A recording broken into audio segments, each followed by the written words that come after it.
Noite a todos, prazer estar aqui. I've learned that people will forget what you said, people will forget what you did, but people will never forget how you made them feel. Esta frase é da Maya Angelou, uma poetisa norte-americana, né? Quer dizer, eu aprendi que as pessoas vão esquecer o que você disse, as pessoas vão esquecer tudo que você... as pessoas vão esquecer o que você disse, mas elas nunca vão esquecer como você as fez sentir. É uma frase que eu gosto muito dela. Bom, gente, eu queria agradecer mais uma vez a presença da Evelyn aqui, né? Muito obrigada por participar aqui da faculdade, trazer a sua experiência, sua vivência, né? E é muito importante para contribuir com o trabalho que a gente faz.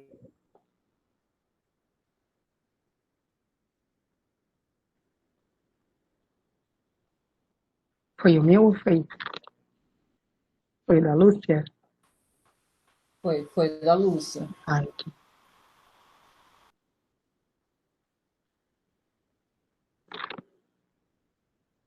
A gente se desespera, eu vou para lá e não consigo ver o que está acontecendo. Ale, assume então aí, o Dalva, o Rony, que ela travou, né, pelo que eu estou vendo aqui. A Lúcia travou. Isso. Evelyn Cristina. Bom, vou continuar aqui que eu também estou... Peraí que está travando. Bom, Evelyn, seja bem-vinda. Eu acho que melhor do que ninguém, você pode se apresentar e começar a falar um pouco sobre você e vamos lá. Pessoal, quem tiver pergunta, podem comentar durante a apresentação ou deixar para o final, tá bom? E a gente vai mediando daqui. Essa página mesmo, Lu, manter. Sim, é um prazer meu, então, estar aqui com vocês. Então, me apresentando um pouquinho, né? Então, eu sou Evelyn Cristine, educadora apaixonada. E aí, como que eu me apresento hoje? Né? Mulher preta, filha de Rita, branca e nordestina da Paraíba, né? E de Jorge Carioca, criada por Gilberto Lopes, português. Por que eu coloquei, por que eu me identifico dessa forma, né? Porque, então, eu sou filha de pais brancos, né?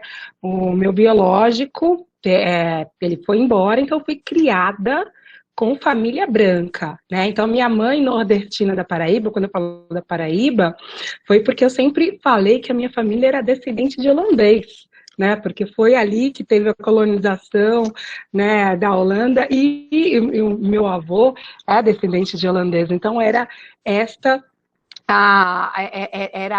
assim que eu me identificava até algum tempo, e depois eu vou falar um pouquinho sobre. E aí eu sou filha, sim, de um pai negro, né, carioca da Gema, e criada por Gilberto Lopes, meu pai português. Eu sou mãe do Lorenzo, 4 anos, do Davi, 7 anos, e a Isabela, de 15 anos, todos coloridos. Eu falo que eu exerço o colorismo dentro da minha casa. São filhos do mesmo pai, mas são todos de cores diferentes. E eu sou movida por propósito, engajada por projetos sociais, né? E sempre com o objetivo incansável de encurtar a distância através do conhecimento. E mudar o meio que vivo, sempre, sempre, sempre respeitando as individualidades de cada um, né? E eu tenho como princípio a CNV, a comunicação não violenta. Sou bacharel e licenciada em letras, tradução e interpretação, sou pedagoga e educadora especial inclusiva. E a minha formação, então, me permite entender, né, como meu aluno se desenvolve cognitivamente e como entender o processo de aprendizagem e também de ensinagem. É um prazer muito grande estar aqui, eu quero muito poder fazer essa troca, né, também aprender com vocês, então fiquem super à vontade para fazer as perguntas. Estou aqui hoje em nome do Grupo Mulheres do Brasil, Comitê Igualdade Racial, é o comitê que eu faço parte, vocês todas todas as professoras maravilhosas que passaram por aqui são do grupo, apresentaram o grupo, vou só rever um pouquinho. Então, o grupo ele foi criado em 2013 por 40 mulheres, né, de diferentes segmentos, com o intuito de engajar a sociedade civil na conquista de melhorias para o país, né. Ele é presidido pela empresária Luísa Helena Trajano, e tem mais de 41 mil participantes no Brasil e no exterior. Queremos ser o maior grupo político suprapartidário do país. Somos política, sim, mas a nossa única bandeira é o Brasil. Somos um grupo suprapartidário, nosso partido é o Brasil, não usamos o nome nem registro do grupo para benefícios pessoais ou profissionais, não somos contra os homens, somos a favor das mulheres. E não reinventamos a roda. Nós nos engajamos em projetos e instituições já existentes. Então, se vocês que estão aí, têm algum projeto, se vocês participam da comunidade de vocês e que gostariam de se filiar a nós, por favor, entre em contato ali com o Grupo Mulheres do Brasil, são super bem-vindos. E quais são os nossos valores? Agir sempre com leveza, dar aconchego, ter a atitude de ser meu, fazer acontecer, promover impacto social mensurável e buscar a diversidade. E aí, falando em diversidade, nós temos o Comitê de Igualdade Racial, que o que nós queremos, né? Nós queremos aumentar a presença da mulher negra no mundo corporativo, no poder público e na tomada de decisões que sejam importantes para a sociedade. E nós fazemos, então, os recortes raciais e articulamos ações que reduzam as disparidades. Esse é o nosso objetivo. O Comitê de Igualdade Racial também mobiliza líderes, né, de companhias, nós conectamos recrutadores com profissionais, nós articulamos treinamentos e qualificações de mão de obra e levamos o tema discriminação racial ao centro dos debates. Então, se vocês querem também se juntar a nós temos programas de aceleradoras de carreira, nós temos muitos programas para incentivar a mulher negra no mercado de trabalho. O Grupo Mulheres do Brasil tem vários comitês. Eu estou aqui hoje em nome do Comitê de Igualdade Racial. Então, aqui tem um e-mail do Igualdade Racial, @grupomulheresdobrasil.org.br. Tem muitos outros comitês. E hoje nós vamos falar, então, de educação antirracista, né? Estamos cansados de saber que nem na escola, nem nos livros onde mandam a gente estudar, não se fala da efetiva contribuição das classes populares, da mulher negra, do negro, do índio, da nossa formação histórica e cultural. Na verdade, o que se faz é folclorizar todos eles. Esta é a fala da Lélia Gonzalez. E aí a pergunta que vale 1 milhão de novos alunos. Aí eu queria muito a participação de vocês, que alguém pudesse contribuir. Por que vocês escolheram estar na educação e que tipo de cidadão que vocês querem formar? Então, por quê? Por que o curso Pedagogia? Por que vocês estão aqui? Por que a FEDUC? Por que Pedagogia? E aí eu queria que 1 ou 2 alunos pudessem responder rapidamente, acho que a gente tem esse tempo, por favor. A Andréia levantou a mão, né, Andréia? Vamos lá?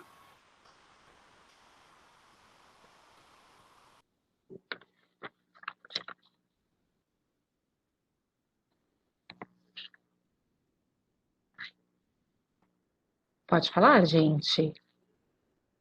Muita gente falando, não estou conseguindo ouvir.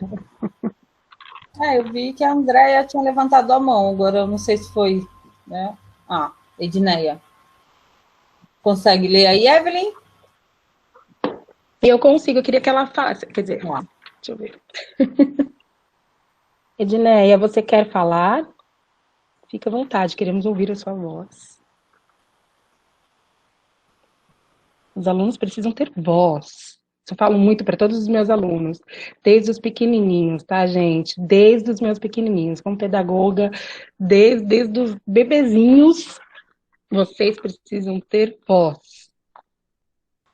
E às vezes tem que aguentar depois. Mentira, pode falar.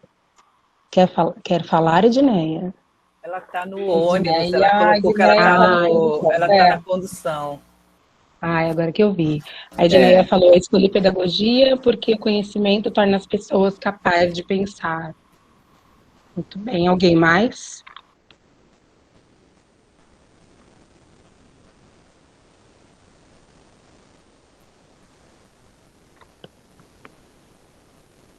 É a Luana. A Luana, né? Acredita no poder transformador da educação pública de qualidade, formar cidadão crítico, reflexivo, que saibam, que atuam na sociedade, talvez. Pode ser, que atuam na sociedade. Sim, Andréia, tudo bem, Andréia. Ok, obrigada, é isso mesmo, né? A gente sempre tem que pensar por que nós estamos fazendo, que vocês sempre pensem nisso. Estou na sala de aula, sempre que eu estou na sala de aula, até com os meus bebês, né? Eu sempre penso, eu sempre quando eu olho para eles, eu sempre penso nisso, qual é o cidadão que eu quero formar, né? Eu sempre penso que ele será um médico, que ele será um presidente, pelo amor de Deus. Eu sempre penso nisso, pelo amor de Deus. Então, a gente sempre precisa pensar nisso. Então, pensando nisso, a gente precisa pensar nas nossas atitudes, né?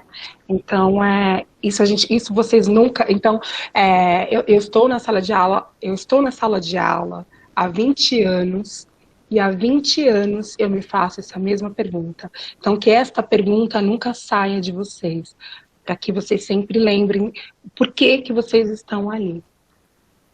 Agora nós vamos para a próximo slide, por favor. E aí eu também queria saber quais destes livros fizeram parte da infância de vocês?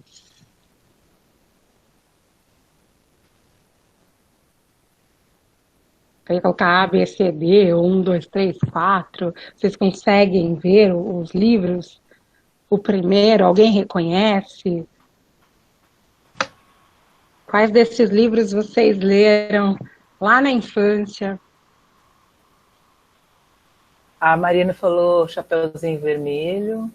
Aham. A Marlene, né? A Luana falou Menina Bonita, ainda bem. João Pé de Feijão.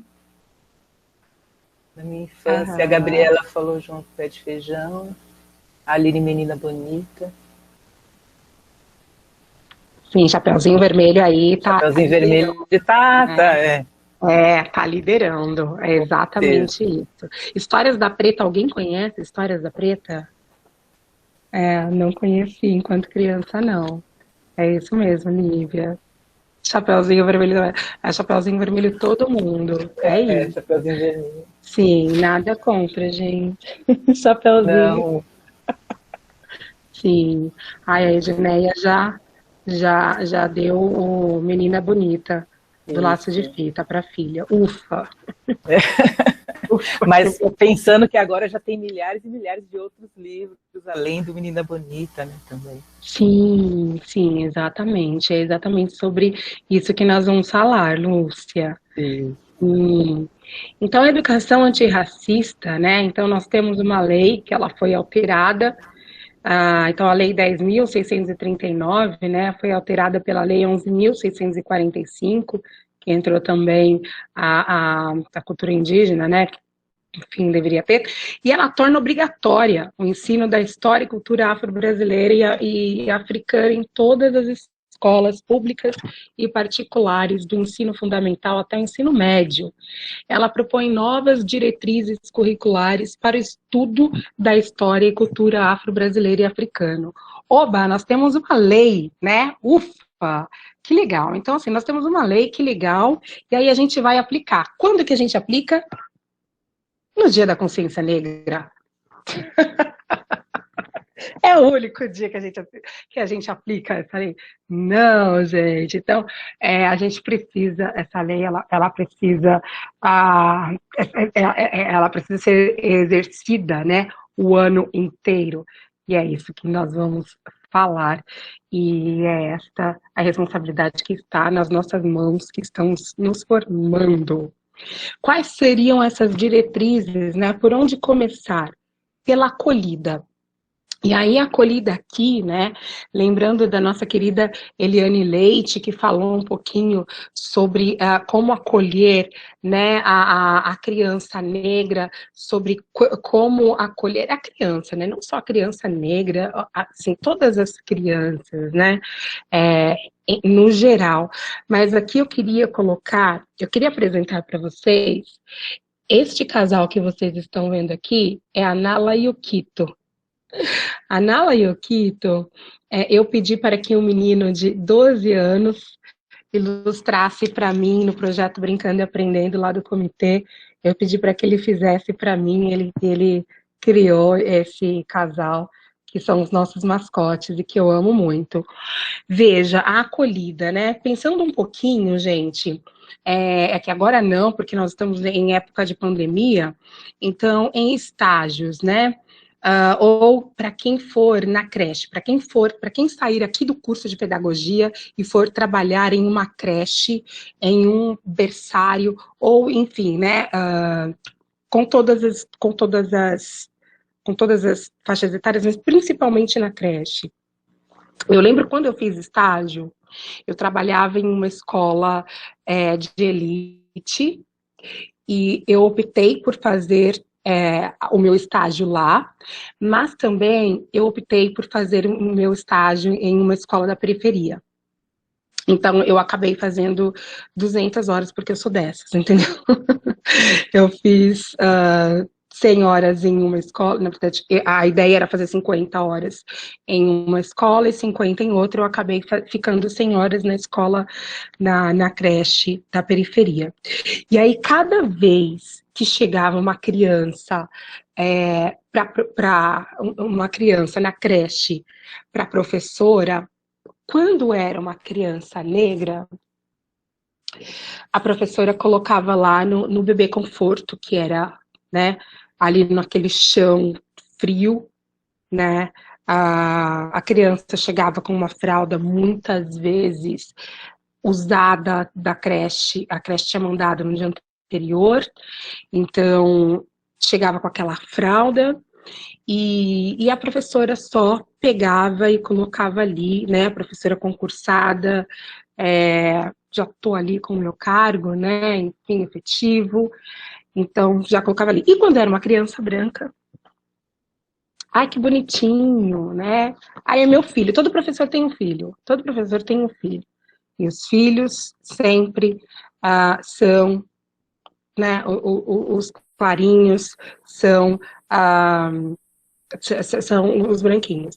Veja, gente, não estou falando aqui, de novo, né, por isso que eu comecei falando que eu sou de uma família branca, né, e os meus amigos são brancos, minha família toda é branca, não é questão, é questão do cuidado com esta criança. A questão que eu estou falando aqui, dessa acolhida, isso é muito sério. Isso é muito sério. Então, ali, o estágio, para mim, ali naquela creche, foi muito difícil para mim observar aquilo, ver, né, participar daquilo, foi muito difícil. Então, tomar este cuidado. Tome este cuidado quando você estiver com uma criança, porque a gente sabe, a gente tem aquele carinho, tem uma criança que a gente se identifica mais. Os meus filhos eram todos pretos, né? Esse aqui é o meu filho, né? Enquanto elas escolhiam os filhos dela ali, eu escolhia todos os meus, e todos os meus eram pretinhos, enfim, porque a gente se identifica. Mas toma um cuidado como você acolhe esta criança. Então, vocês estão saindo daqui, vocês vão para uma creche, vocês vão para uma escola, ou tudo bem, vocês vão para uma escola de elite, vocês vão lá pegar a criança, vocês vão acolher a criança. Cuidado, cuidado quando pegar esta criança. Afeto, né? Este afeto, dar este carinho para essa criança, acolher e acolher de verdade, né? E todas as crianças, né? E aí eu acho que tem em todo esse processo, né? A gente estuda Valon, a gente estuda Vidal, a gente estuda todo mundo, então assim, saiba todas as teorias, né? Domine todas as técnicas, mas quando se tratar de uma alma humana, toque uma alma humana. Então, atenda, pegue aquela criança com você. Aquela criança. Quando a gente vai para uma escola, e aí então quando eu trabalhei, quando eu trabalhei, por exemplo, em uma escola que oferecia o serviço full time, né? E era uma escola cara, tal, e aí na hora de entregar as crianças, a gente tem que entregar, né, as crianças quando a gente está começando ali, né, a gente começa com assistente, estágio, assistente, então a gente precisa arrumar as crianças. As professoras assistentes só arrumavam o cabelo das crianças brancas. Por isso que eu coloquei a Nala aqui. Por isso que eu coloquei aqui, a Nala, na verdade, ela tá de trança. Cuidado com o cabelo dessa criança. Como que você vai... Primeiro você pode perguntar. Não tenha medo de perguntar para a criança. Chega na criança de todas as idades. Sempre converse com o seu aluno de todas as idades. Seja um bebê de 0 meses, seja todas as idades. Olha, você me permite que eu arrume o seu cabelo? Você me permite que eu faça isso? Sim, quando a gente vai limpar o nariz, eu sempre permito. Eu nunca já fui limpando o nariz de nenhuma criança, nunca já fui, arrumando o cabelo. Mas vai chegar essa hora, que eu acredito que a gente vai pro presencial, que vocês vão pegar na criança, vocês terão que devolver aquela criança bonitinha, terão que devolver essa... Cuidado com que vocês vão pegar essa criança. Isso é muito importante. Então, o cabelo... Veja, pergunte e arrume também o cabelo daquela criança. Posso amarrar? Posso? E elogie. Isto é uma educação antirracista, já começa por aí. Pelo elogio, pela acolhida, pelo afeto. E as palavras, né? E aí as palavras que a gente vai ver agora. Quais são as palavras que a gente fala bastante, né? Ai, a coisa tá preta. Ai, eu troquei aqui. E eu achei que eu tivesse mandado outra. Olha lá, a coisa tá preta. A situação está difícil, tá, gente? Eu falo que eu falo inglês, então, na hora de falar português, foi aqui desculpem aqui, perdão pelo erro aqui. Eu achei que eu tivesse trocado. A coisa tá preta. Vamos tentar tirar algumas palavras, né, do nosso vocabulário. Então, uma expressão racista que associa o preto ao aspecto negativo, né? Então, vamos tirar, né? Ai, como é que eu vou lembrar? Sabe, coloca isso num post-it. Eu coloquei aqui de vermelho de propósito. Coloca no post-it. Se perceba, né, falando, para que possa mudar esses hábitos, para que possa começar ali com você. O exemplo tem que começar por você, sempre. Lista negra, né? Você tá na lista negra. Sabe, quando você fez aquele projeto, né? Cadê aquele projeto que você não fez direito? Aquele planejamento que a gente tem que entregar toda semana. Toda semana tem que entregar aquele projeto. Putz, não entreguei, você tá na minha lista negra. Não. Você está na minha lista de restrições. A gente amplia ali o vocabulário. Então, lista de restrições. Ou nem fala, poxa, eu tô chateada mesmo. Enfim, deu ruim aqui para mim. Mas lista negra não, porque é uma expressão negativa, né? A pessoa está sendo perseguida, né? Ou seja, uma pejorativa, então é uma palavra racista. Nhaca. Ah, que nhaca, né? Sabe aqueles alunos que vocês vão pegar, porque eles vieram da educação física? Alunos de pandemia, os alunos de pandemia, eles vão chegar da pandemia e eles vão querer tirar tênis. Aliás, os alunos adoram tirar tênis, eles amam.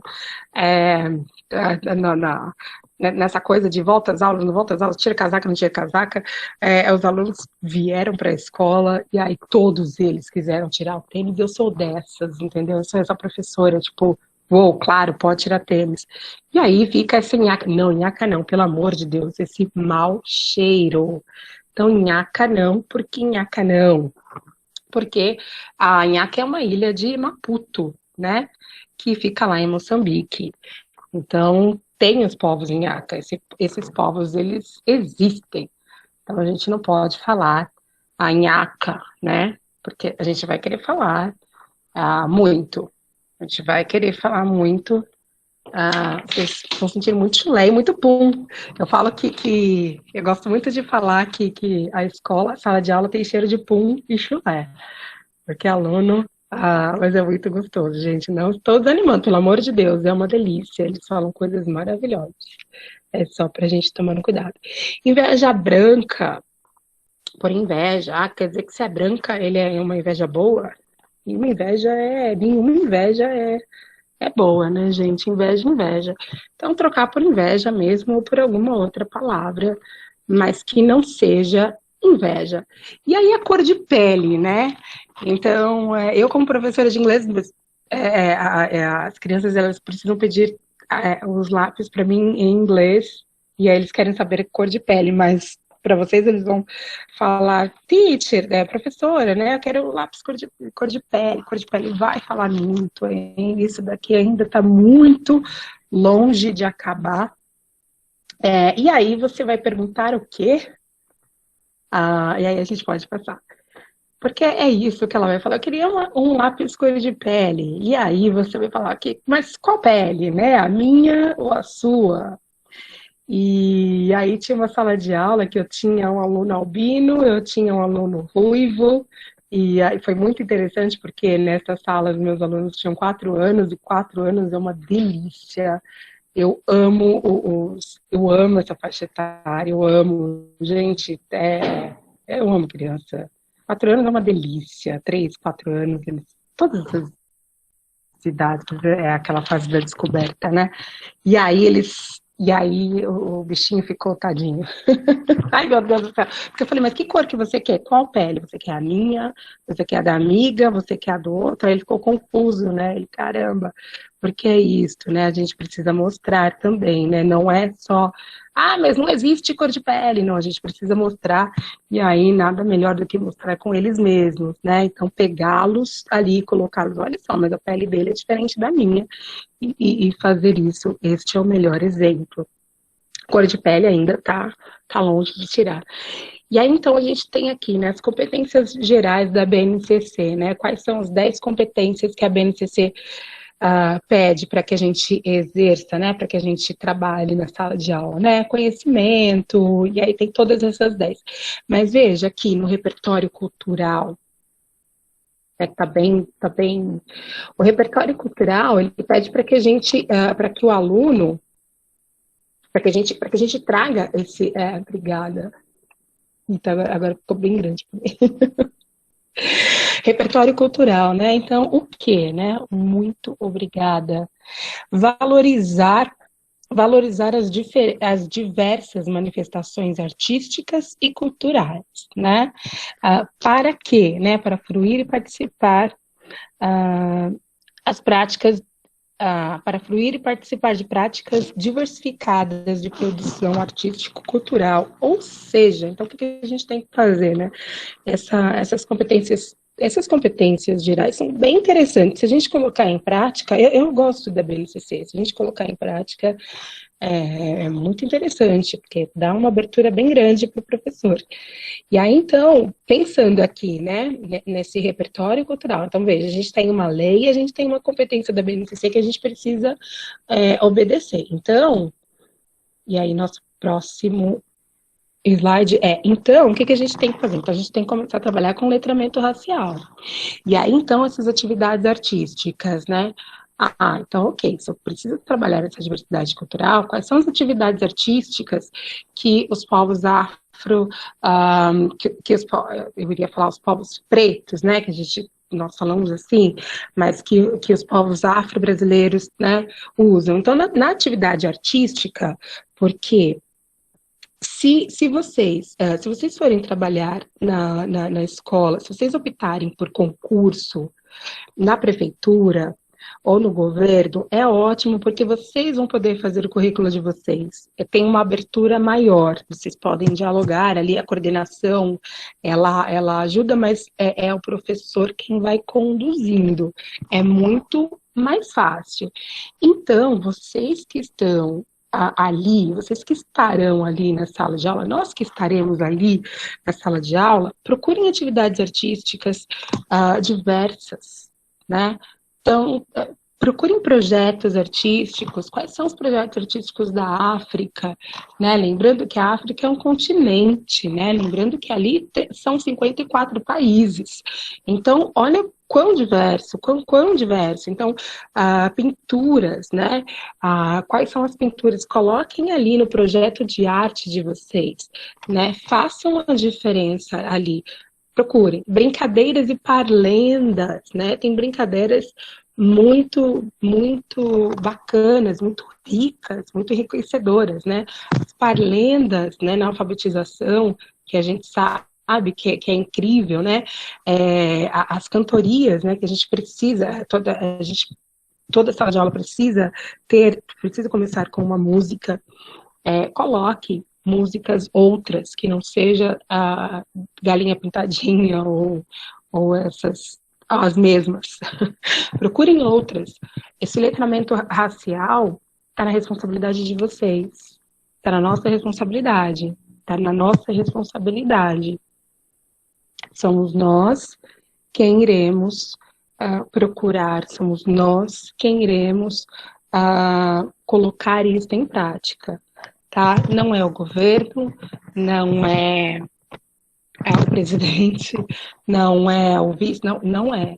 Somos nós quem estaremos ali dentro com os nossos alunos. Então, na escola pública, a escola pública é ruim, não. Quem é que está na escola pública, né? Nós vimos ali a diretora Eliana Leite, que está na direção, né? Então, somos nós quem estaremos ali na escola pública. Escola particular já é um currículo mais fechado, e aí dependendo, tem um currículo que a gente precisa seguir, mas que a gente pode ali produzir, enfim, tem outros, mas tragam isso.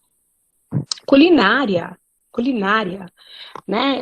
Vamos trabalhar então a motricidade da criança, vamos trabalhar a culinária, né? Culinária afro, né? Vamos trazer isso para as nossas crianças, né? Vamos fazer com que eles façam e nunca subestimem, né? Não vamos subestimar as nossas crianças, vamos fazer com eles, vamos trazer uma culinária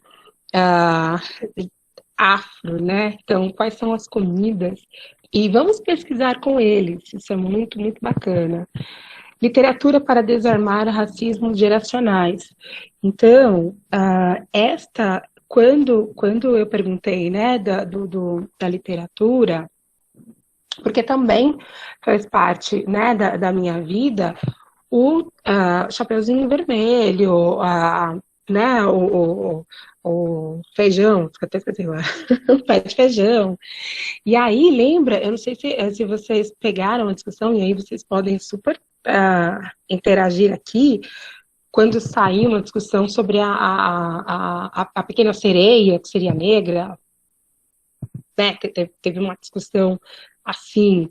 Primeiro que sereia eu acho que não existe, né? Então, acho que não existe sereia. Então, por que tem uma discussão? Por que ela não pode ser preta? Por que ela não pode ser, enfim, né? Veja, né? A gente precisa ampliar essa nossa cultura, essa nossa literatura, ela não pode ser eurocêntrica, né? A gente precisa oferecer. Então, é como a Lúcia falou, né? Agora a gente não tem mais só a menina do laço de fita. Na verdade, a gente nunca teve só a menina do laço de fita. Nós sempre tivemos outros autores que estavam escondidos, que nas livrarias a gente não encontrava, porque eles não estavam expostos, né? Então, a Menina Preta, por exemplo, que é a Heloísa Pires Lima, ela tem vários outros livros, mas que não eram expostos nos livros, nas livrarias, né? Escola pública é até melhor de trabalhar porque o acervo é bem rico, mas nas livrarias para comprar não tem.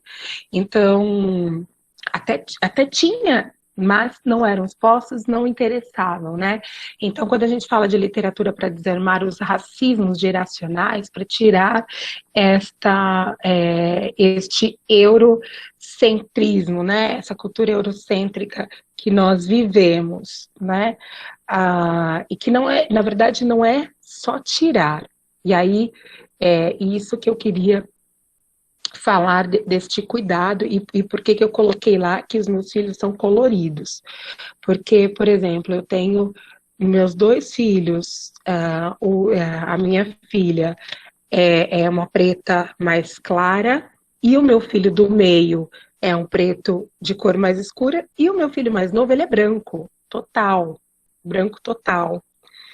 E aí, eu assisto muitos desenhos, né, com desenhos negros, com personagens negros, muito. E aí o meu filho branco quer ser preto, só que o meu filho preto queria ser branco. E eu falei, ai meu Deus, e agora? O que eu faço? Então não é tirar, mas é sim aumentar, diversificar. Colocar a cultura indígena, colocar a cultura negra, colocar a cultura... É diversificar, é oferecer novos horizontes, né? Não estou falando aqui para abolir a Chapeuzinho Vermelho, coitada. A Chapeuzinho Vermelho, ela, né, tem seu lugar, tadinha, bonitinha, né? Mas colocar outras, né? Hoje a gente tem o Pequeno Príncipe Preto, que é maravilhoso, ele é lindo, ele é sensacional, é muito bonito. E aí, gente, quem é que vai fazer? Quem é que faz a solicitação, o pedido dos livros, os livros que os nossos alunos têm que ler? Somos nós que estamos na sala de aula. Então, mesmo até na escola privada, então, no final do ano, as professoras, as coordenadoras, os gestores vão falar assim, olha, quais são os livros que você quer que os seus alunos leiam? É muito automático, por isso que todos nós falamos aqui, olha, Chapeuzinho Vermelho, porque é automático, a gente já vai pegando, não, então, olha, vocês, somos nós mesmos que vamos fazer essa diferença. Olha, não, este ano eu quero que meu aluno leia este livro. Então, na hora para colocar, né, que na hora que nós formos pedir o livro para que os nossos alunos leiam, aumente esse repertório, para que o nosso aluno possa se ver ali no acervo cultural da escola, porque isso é muito importante, A criança que não se vê, a criança que não se vê representada, ela se sente invisível.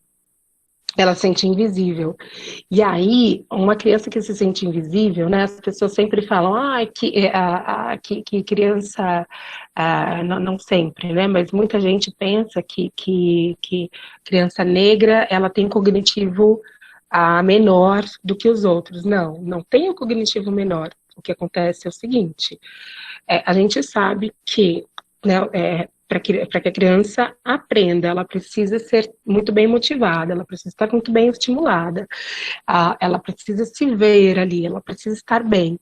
Agora, se a nossa criança, ela não se vê em nenhum lugar, se a nossa criança não se identifica, vai em uma biblioteca, não tem um livro que tem a nossa cara, que tem os nossos traços, que não se vê, é uma criança desmotivada. Criança desmotivada, ela não vai aprender. Então, não é uma criança que, né, que se for lá fazer, olha, o percentual tal, dos negros são os que tiveram nota menor. Não, são os que... Por quê? Porque não tem desde criança, já foram excluídos, já foram invisíveis, né? Então, quando nós somos, quando essa invisibilidade mexe com a gente, mexe com o nosso psicológico, mexe com tudo. Então, vejam o quão sério isto para a vida, né? Então, uma criança machucada é um adulto ferido, e um adulto ferido é um adulto que não vai, que dificilmente vai conseguir até um emprego melhor, vamos lá, falando do futuro, eu não gosto muito de olhar uma criança e já, enfim, já pensar no Enem, falando, mas pensa pensa em tudo isso, na nossa responsabilidade ali da criança, a nossa responsabilidade que nós temos com aquela criança. Pensar no acervo literário, pensar nas nossas palavras, pensar nas brincadeiras. Poxa, a criança está se vendo, a criança está ali. Eu sei que tem mais de mim, né? Isso é importante. Referências intelectuais. A gente cultua muito somente, até mesmo quando nós estamos estudando, são filósofos sempre, né, europeus, né? Então são sempre filósofos de novo, né, essa cultura eurocêntrica. Não, nós temos referências intelectuais bem importantes, que aí estão no outro slide, que aí são essas pessoas maravilhosas, né? O Machadão, temos a nossa querida Lélia Gonzalez, que é uma pessoa que precisa ser sempre referenciada, sempre lembrada. Maya Angelou. Aqui, então, são seres humanos como os demais, com diversas visões políticas e ideológicas. Eu, por exemplo, entre esquerda e direita, eu continuo sendo preta, né? Então,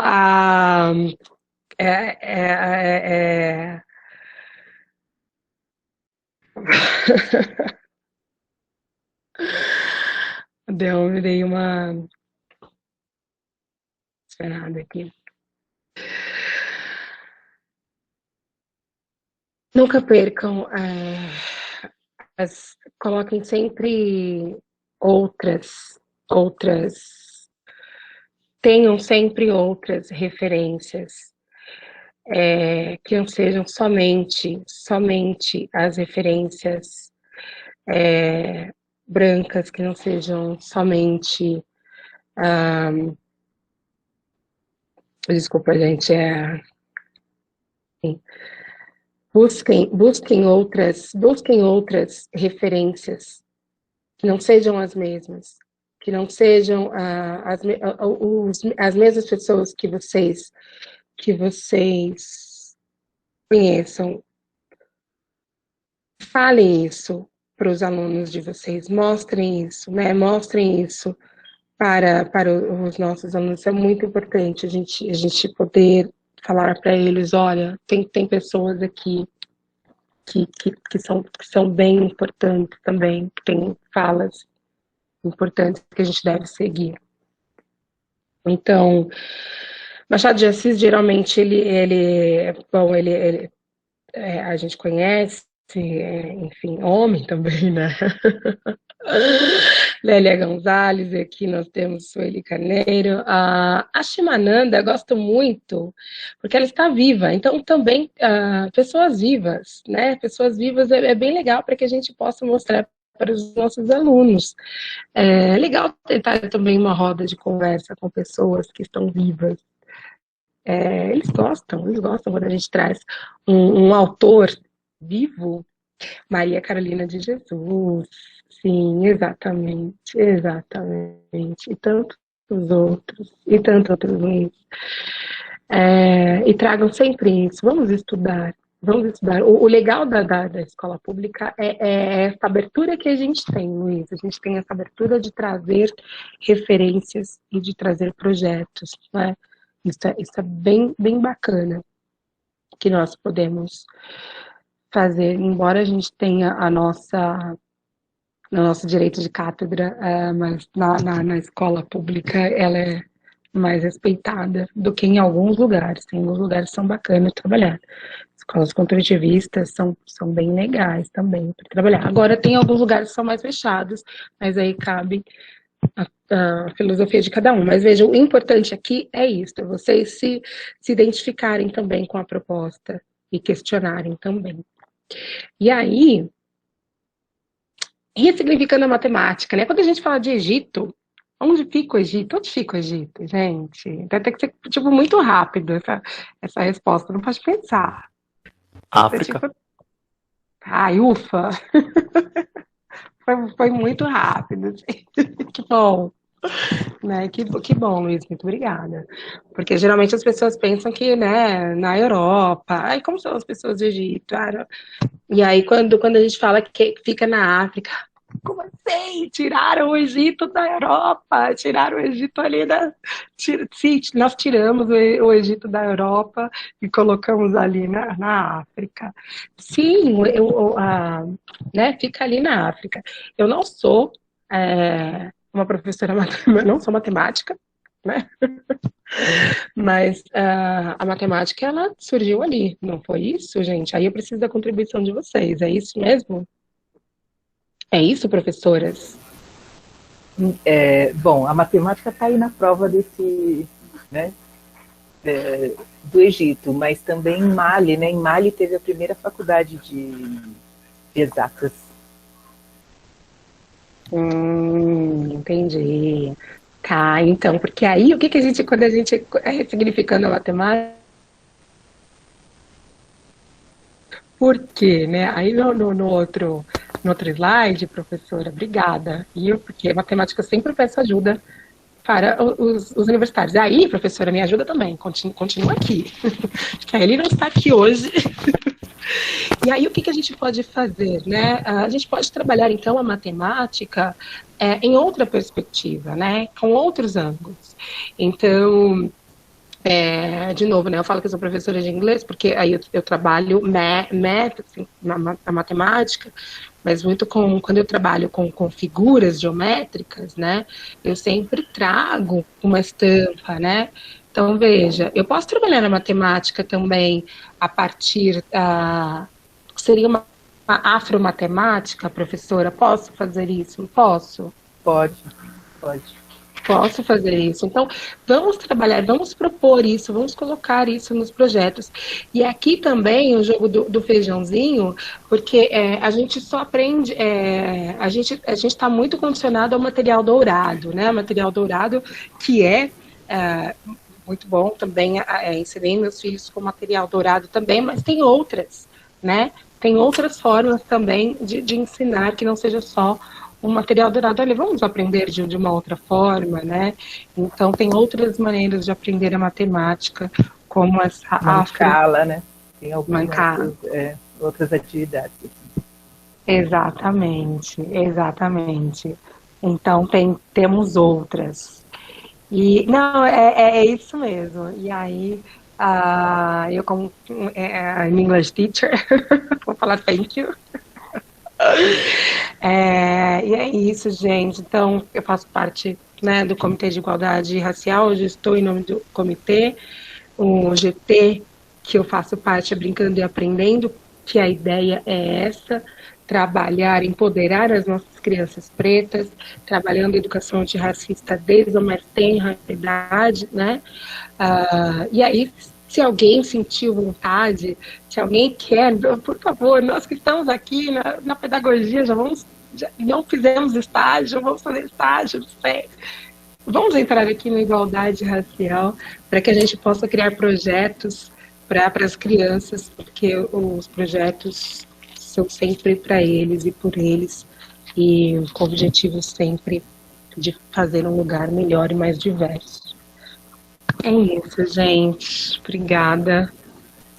Evelyn, muito obrigada, né, pela sua fala, assim, foi muito boa, porque ela é muito assim, pé no chão, né? Ela é concreto mesmo, é ali na sala de aula, como que você vai fazer, como que você vai resolver, como que você vai se posicionar, de que maneira que você vai desenvolver tudo que você tem aprendido, tanto na graduação, como na pós-graduação.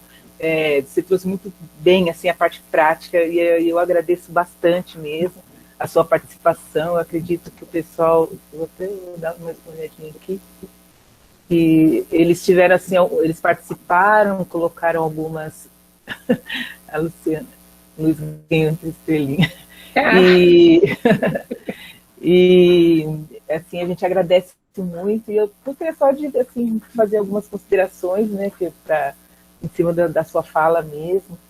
E, por exemplo, que a gente tem sempre que pensar realmente, você começou, né, perguntando que tipo de aluno nós vamos formar, né, principalmente no mundo de hoje, que a gente vive com tanta violência, com tanto racismo, machismo, homofobia, as pessoas estão muito latentes, né? Então a gente tem que pensar o que a gente vai para a sala de aula pensando como, trabalhando como, seguindo a BNCC, que é uma construção importante, é uma orientação, pensando na escola pública municipal, o currículo da cidade, e também seguindo um pouco do que nós somos, do que nós pensamos, né? De quem a gente segue, de que autores que a gente leu, de que posicionamento a gente tem na vida, né? Porque se você também não tiver um posicionamento que inclua, você não... Como que você vai formar, né? Assim, até tirando da BNCC uma criança assim, integral, que saiba lidar com indivíduos, coletivos, que a gente... É impressionante, com 7 bilhões, e a gente ainda tem uma dificuldade, né, de lidar entre a gente. Então, eu acho que é extremamente importante cada educadora pensar quais são os seus projetos, né, de trabalho, que é muito importante. A questão dos termos racistas que você colocou, das frases, né, que quando vê a pessoa já falou, e então são questões que a gente tem que tomar muito cuidado mesmo, porque uma palavra, ela pode mudar a vida de uma criança, ela pode atingir de tal maneira, principalmente a gente está falando aqui, é lógico que isso aí a gente tem que pensar em todas as crianças, mas a gente está específico aqui nas educação para as ações étnico-raciais das pessoas negras, né? Então a gente tem que pensar muito mais, porque o racismo estrutural, ele é extremamente forte, ele é extremamente cruel, e ele não passa pano, como ele não vai passar pano nas crianças negras, desde o berçário até a universidade, né, com as cotas, né, agora que abriu um espaço importante de direito para os nossos jovens, nossas jovens, também você vai chegar na universidade e vai se deparar com o racismo. A universidade, ela não está preparada, né, ou não esteve preparada para receber esses jovens negros, essas jovens negras. A literatura, ela é bem do que você estava falando aqui, né, na questão do letramento, ela é muito branca, né, a gente tem bastante, agora a gente tem um número maior de professores negros na universidade, o professor Cabelê Munanga, tem muitas pessoas que estão mudando um pouco essa história, mas ainda estamos num caminho aí, né, estamos na caminhada, né. E, assim, a questão do letramento racial, eu até peguei o nome da mulher, não sei, eu não sou professora de inglês, viu, por favor. Não. É um termo, né, da Francie Windansey Twine, né, e ela que traz esse termo aí, né, que tipo, seria interpretar códigos e práticas racistas.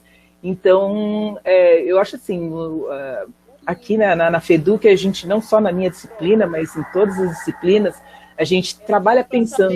Colocar a fralda dela no lixo já. Oi? Já era pra saber 3 línguas ali. 3 línguas. Eita! Amanda, tá com o microfone ligado, Amanda. Agora sim. Ai, ai. Posses do ofício. Então, esse termo, ele vem ela é a Francie, eu vou ficar só no Francie, viu, gente? Ela é uma antropóloga, né, afro-americana. Então, assim, são interpretar os códigos e as práticas racistas, a gente tem que tomar muito cuidado, né? Como eu estava dizendo aqui na faculdade, a gente tem essa preocupação em todas as disciplinas, né, de como se colocar, de respeitar o outro, de tomar atenção a isso. Mas o tempo todo a gente está ensinando e aprendendo também, né? Errando e ouvindo, e enfim, é um processo ainda, né? A questão do racismo estrutural é um processo de contínuo, né? De aprender, de ouvir, de errar e de tentar acertar.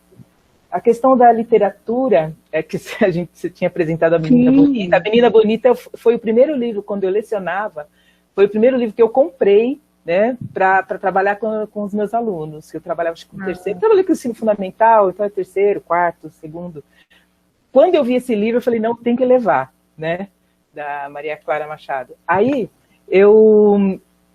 foi muito bom, assim, trabalhar com ele. Hoje, parece que teve eles mudaram um pouco o texto, não sei, mas depois ele se tornou um livro importante para se refletir sobre, né, porque a narrativa estava assim um pouco complicada. Ana Maria, né, Machado, acho que é o nome dela.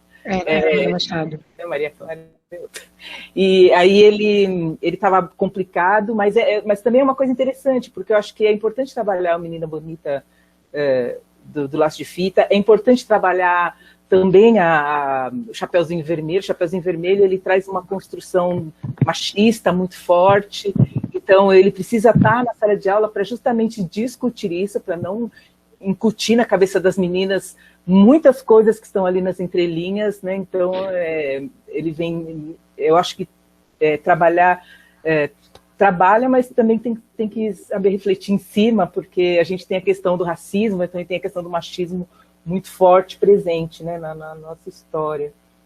A literatura, e aí, assim, você falou, né, voltando na Menina Bonita, de lá para cá, muitos autores, por conta desse racismo, como você bem colocou, eles não tinham acesso, não que a gente não escrevesse, a gente, que as pessoas, eu até escrevo, mas ainda estou no outro patamar. Mas não havia muito espaço, né? O racismo, ele faz aquele paredão invisível lá que não te dá o acesso.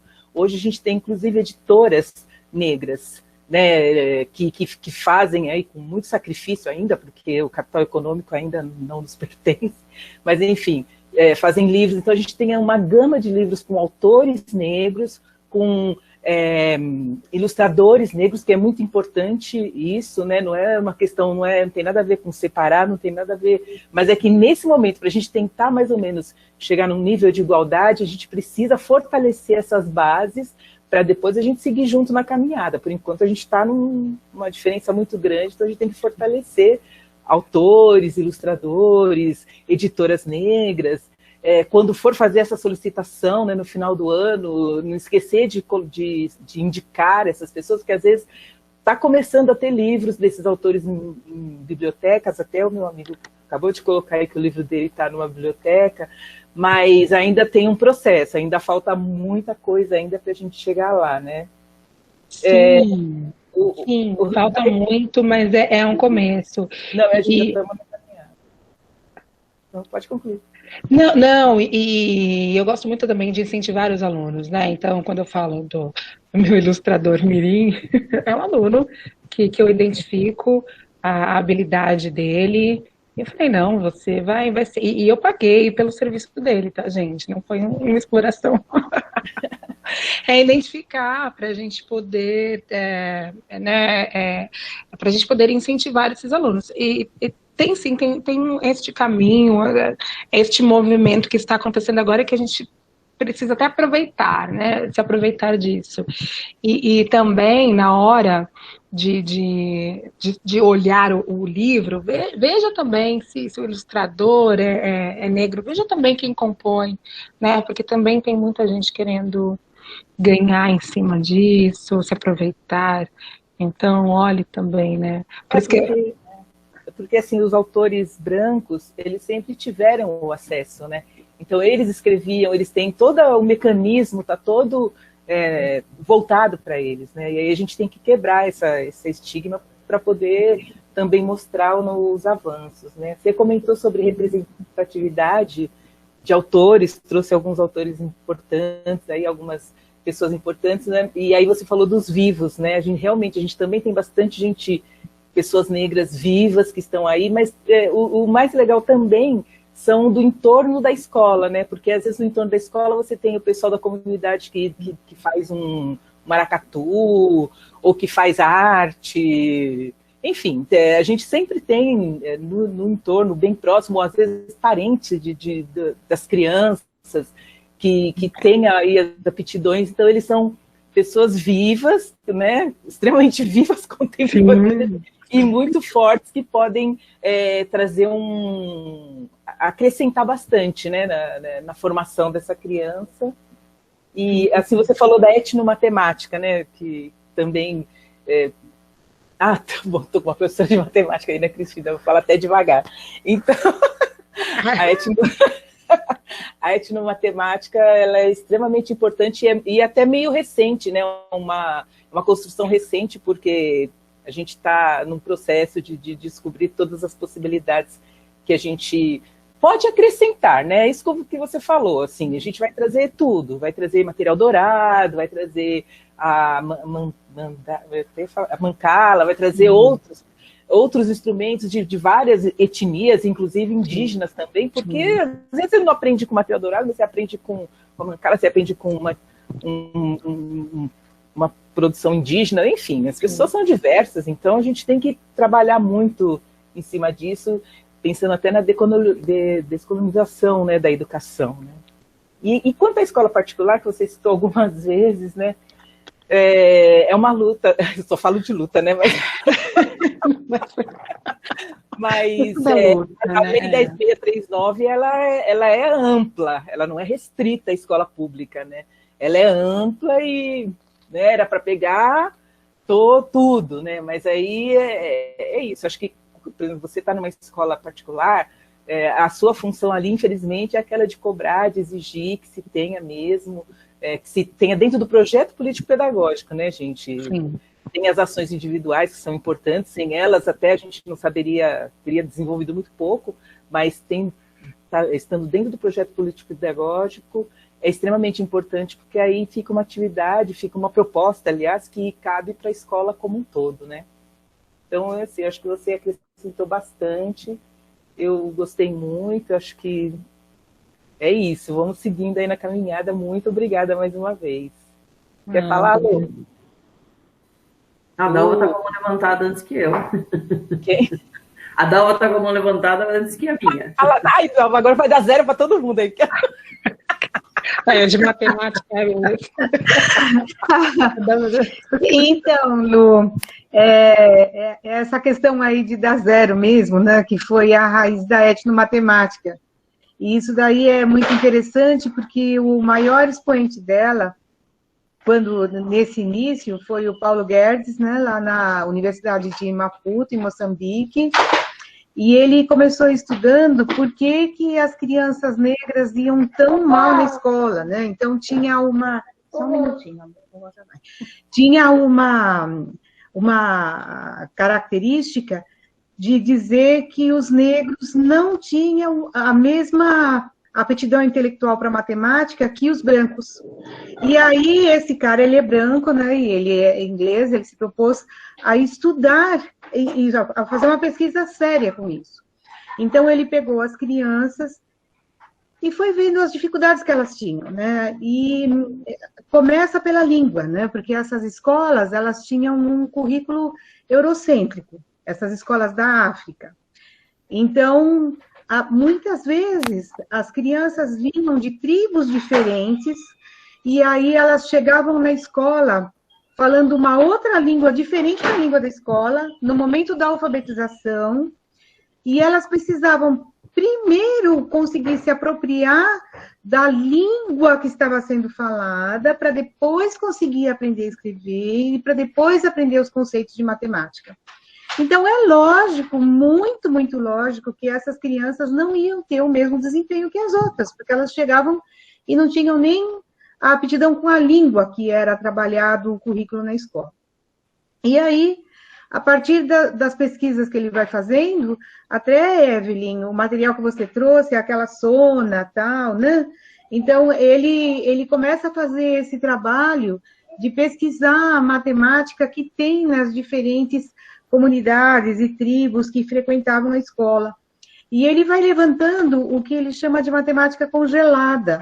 Então, ele mostra quanta geometria que tem nos cestos, nos arabescos, nos traçados que vêm dessas tribos.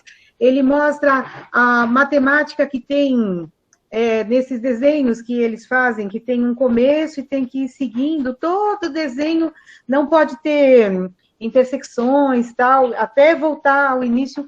E esse trabalho dele foi um trabalho pioneiro na etnomatemática. Depois, outros países, nos Estados Unidos, aparece também. Aqui no Brasil, a gente tem o Biratã D'Ambrosio, que trabalha com isso.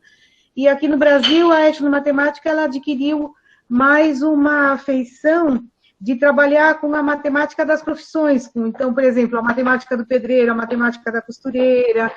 Então, no Brasil, ela tem essa afeição. Mas, na origem dela, vem lá de Moçambique mesmo, e a origem dela é essa pesquisa que vai identificar que a dificuldade das crianças negras vem da eurocentricidade do currículo que era aplicado na escola, tá? Então, isso daí é uma coisa bem legal para você pesquisar, para você trazer para suas apresentações, e tem até alguns livros, eu acho que da editora Ática, do Paulo Guedes, que ele trabalha essa questão aí, tá? É uma coisa bem legal para você trazer para suas palestras. Muito obrigada, já anotei tudo. Gente, é isso, essa construção. Muito obrigada. Cristina, eu achei bem bacana a sua intervenção, muito obrigada.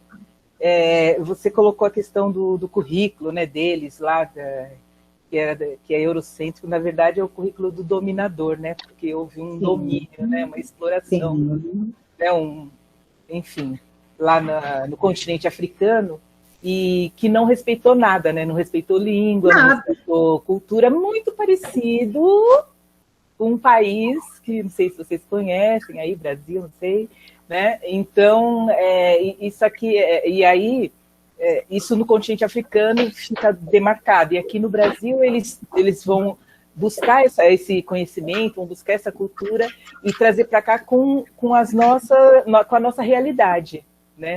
Mas lembra muito quando o currículo nacional ele era igual para o Brasil inteiro, né? Exatamente. Quase que está virando de novo, mas é uma outra história. Mas ele era igual para... Então, assim, lá no Amazonas, que, por exemplo, né, que eles tinham outros costumes, que o semáforo, vamos lá no meio da mata, escreva a frase, o semáforo está quebrado.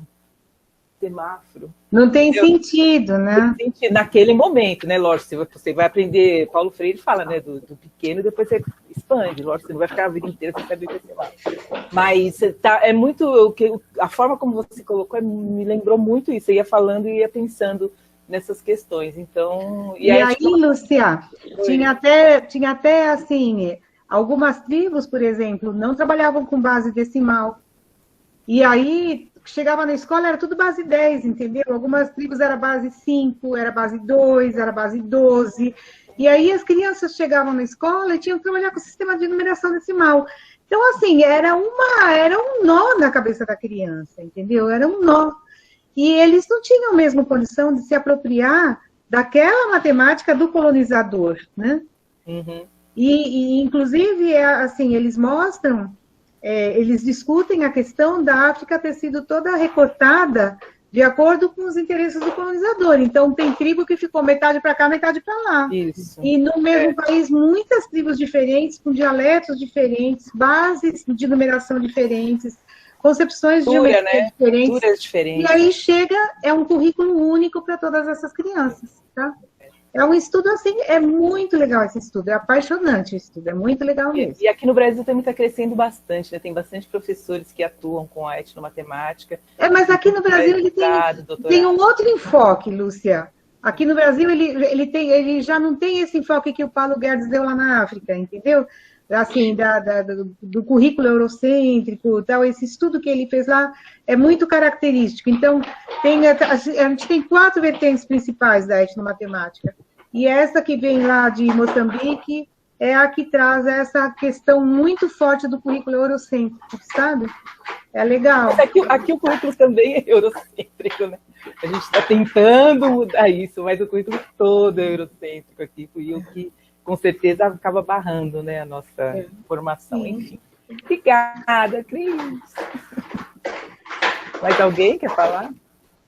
Eu levantei a mão, mas o Luiz Carlos Simões está me provocando aqui no grupo do WhatsApp, dizendo que ele queria falar antes do que eu. Estava mandando eu abaixar a mão, atrevido. Você quer falar, Luiz? Eu te dou a palavra. Nossa, professora, como a senhora me expõe desse jeito, pelo amor de Deus. Eu sou fofoqueira. Você fica no WhatsApp me atormentando, por isso que eu tô rindo, tá, gente? Porque ele tá lá falando que ele quer falar antes que eu. Põe sua cara pra jogo, Luiz. Põe sua cara pra jogo, Luiz. Primeiramente, eu quero agradecer a Evelyn, de verdade. Segundamente, eu quero falar com a Dalva e a Maquena, tava com saudade de vocês. Saudade de todo mundo, saudade da Peduc. Saudade de você. E esse tema que você trouxe, Evelyn, é muito pertinente mesmo, é muito importante para todo mundo e para a gente realmente, né, meter a cara, né, tentar impor esses artistas, esses autores negros, né, negros ou pretos, né, como você fala. Até hoje eu não sei, porque tem muita gente que eu falo que é negra, não é preto, não é preto não, eu sou negro. Avança, então, Luiz, isso aí. Isso.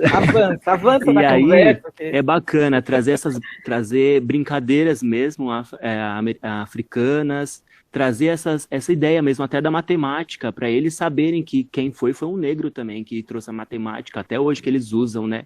Isso é muito importante. E realmente agradecer mesmo, que é muito bom. Obrigada a você, obrigada pela contribuição. Obrigada a vocês. Muito obrigada, gente. Estou bem feliz. Espero ter contribuído um pouquinho, pelo menos. Muito obrigada. Contribuiu bastante. Agora é a Luciana Cury.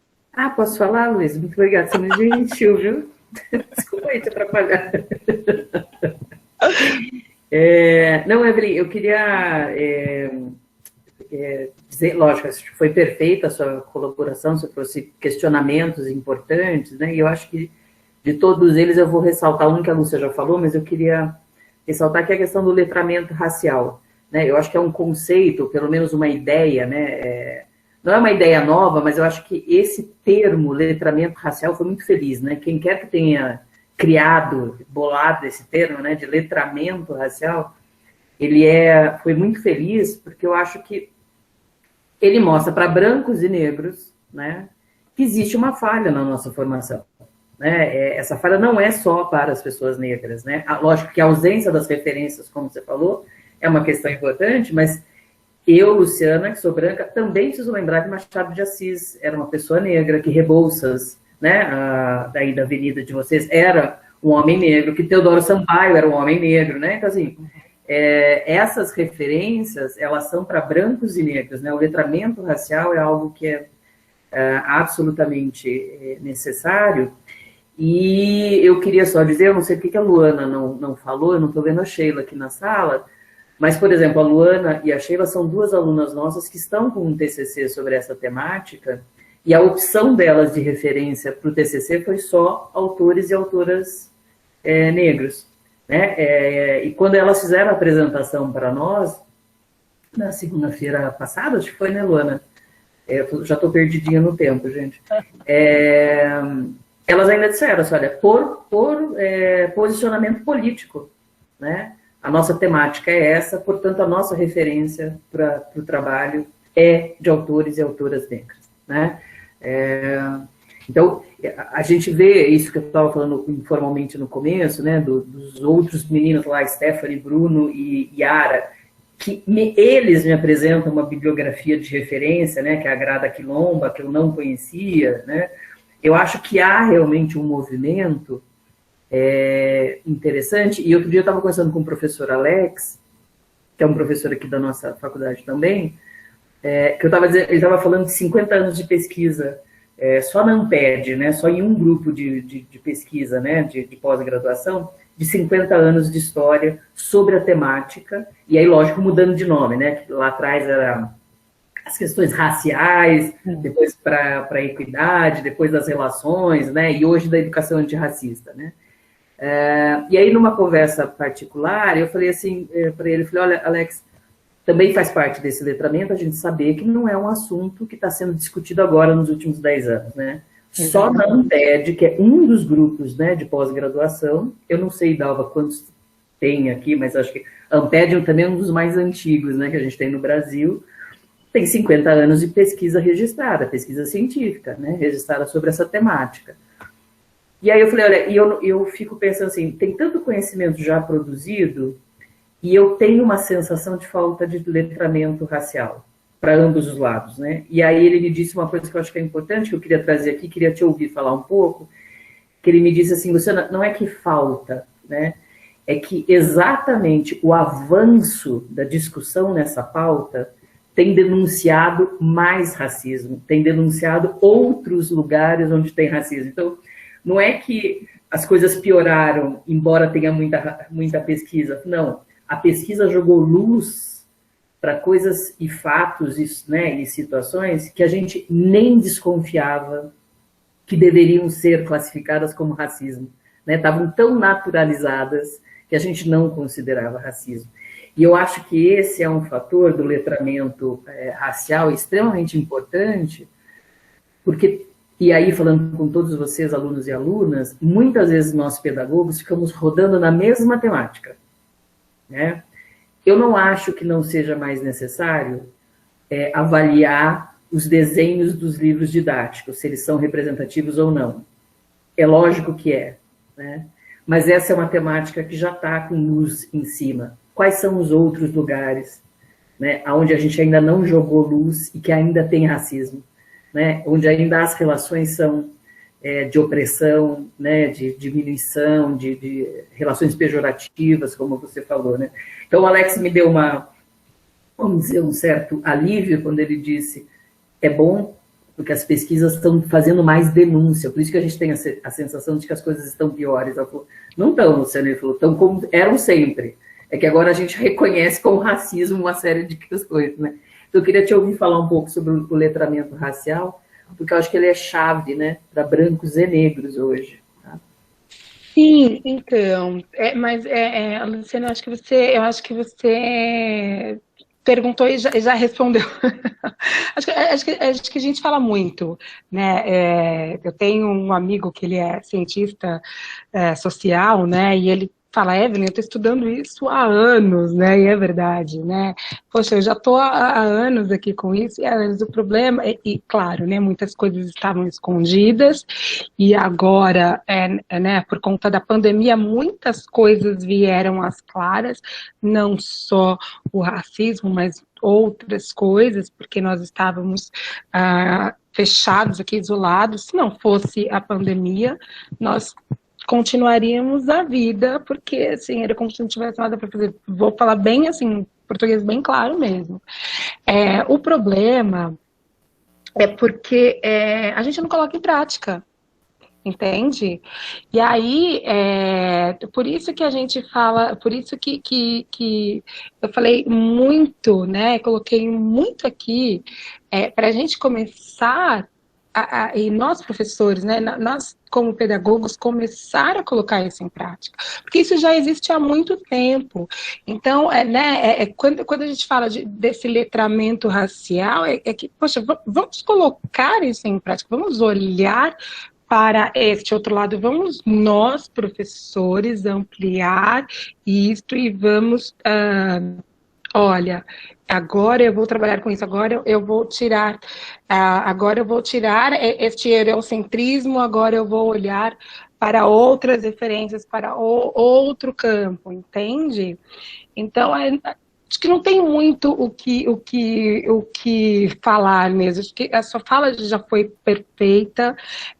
Não são coisas novas, eram coisas que já estavam ali, coisas que, né, todos esses, né, a Lélia como ativista, a Sueli como ativista, já são pessoas que estavam ali lutando, mas que pela minoria, né, por ser a minoria, acabava ficando ali, acabava não avançando. Essa era a ideia. Então, agora a gente precisa, com esta nova geração ali, nós que estamos aqui na frente, somos nós que precisamos levar isto no concreto, sabe? Não colocar isso só na fala, não ficar só debatendo, sabe? Mas colocar em prática, colocar em prática. Então, quando eu falo deste letramento, né, é para colocar em prática, vamos colocar na nossa fala, na nossa vida e na nossa conduta, É basicamente isso, assim. Não sei se eu respondi, sabe? Não, super, super, eu acho que é isso. E eu queria também te agradecer, em especial, eu fico sempre tão emocionada quando alguém traz a Lélia, porque eu acho que ela é uma figura tão importante, né? Tão importante nesse cenário de campo, né? Do Brasil, né? Uma mulher que participou de milhões de coisas, né? Do Olodum ao movimento negro, ela estava sempre muito envolvida. Moda, viu? Fiquei sabendo. Moda, da moda, ela é uma mulher tudo incrível, né? A vida dela. Mas a produção intelectual dela como filósofa, né? É subutilizada no Brasil, né? E ela é da filosofia. Então, isso que você, assim, quando a gente fala de descolonizar, a gente não está falando de trocar, né? Mas a gente está dizendo de acrescentar e de dizer, querido, você quer ler um filósofo? Tem a Marilena Chaui, ela é ótima, vamos ler a brasileira também, né? Tem a Marilena Chaui, mas também temos, antes até da Lélia, acho que elas são até meio que contemporâneas, né? Da Alva, agora fiquei na dúvida. Que a Lélia é de 35, acho que a Lélia é até mais velha que a Marilena Chaui. Tá, a Lélia está aqui, né? Ela também está no mesmo lugar, ela tem uma produção super, né? E a gente lê muito mais a Marilena do que lê a Lélia, por exemplo, né? E é isso, Isso é o racismo, né? A gente tem as duas e lê só a Marilena, né? É isso. Mas aí eu... Pode concluir.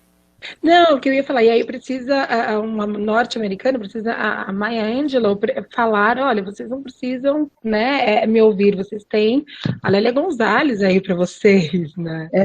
A Angela Davis, né, falou isso, né? A Angela Davis, vocês querem me ouvir, né? Eu aprendi mais com a Lélia do que vocês podem aprender comigo. Foi sensacional aquela fala, né? Alguns dos nossos alunos aqui estavam lá na fala da Ângela, e a Luana está falando aqui também do Milton Santos, né, que é outro Sim. Que a gente, né, ele geógrafo maravilhoso. Que é um geógrafo, mas que tem uma produção que eu acho de filosofia intelectual, também. Né? Intelectual mesmo. Eu acho que é isso também, assim, não queremos prender muito a Evelyn também, né? Acho que já podemos fazer essas falas de encerramento. Concluir, mas Evelyn, muito obrigada. O importante é a formação do professor, né? Então, a formação continuada, quer dizer. Então, assim, terminou a graduação, formação continuada durante todo o processo, né? Porque aí, a partir das trocas, do conhecimento, formação, textos, autores, ler, estudar, conversar, debater, grupo de estudos, tudo isso vai ajudando para que o professor consiga ir se situando e seguindo em frente. Obrigada também, viu, Evelyn? Foi muito boa a sua apresentação, maravilhosa.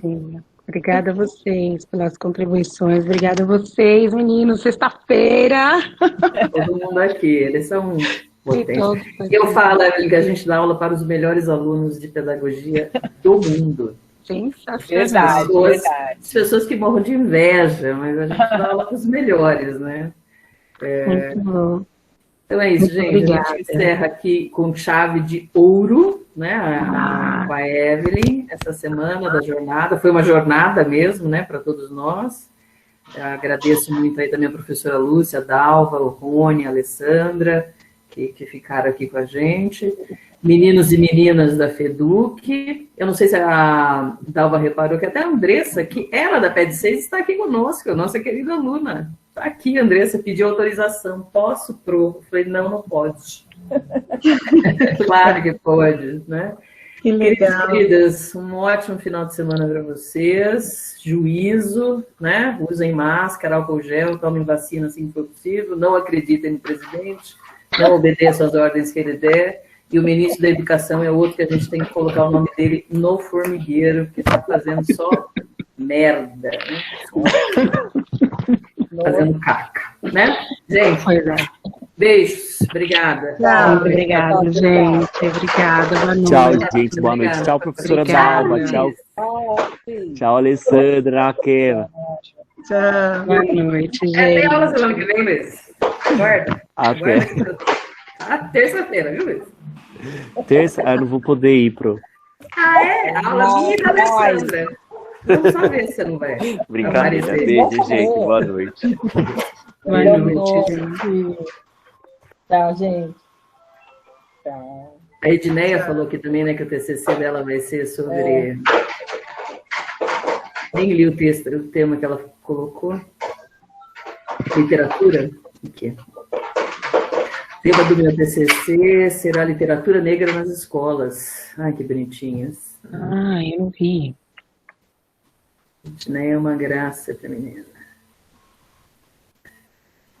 Michele estava tentando me convencer a assistir Preciosa, eu não tenho coragem de assistir, vocês acreditam? Ai, gente, pelo amor de Não Deus. tenho coragem. Depois que eu li a sinopse do filme, eu não consigo assistir. Tem um Eu não consigo. Eu Eu chorei. gostando da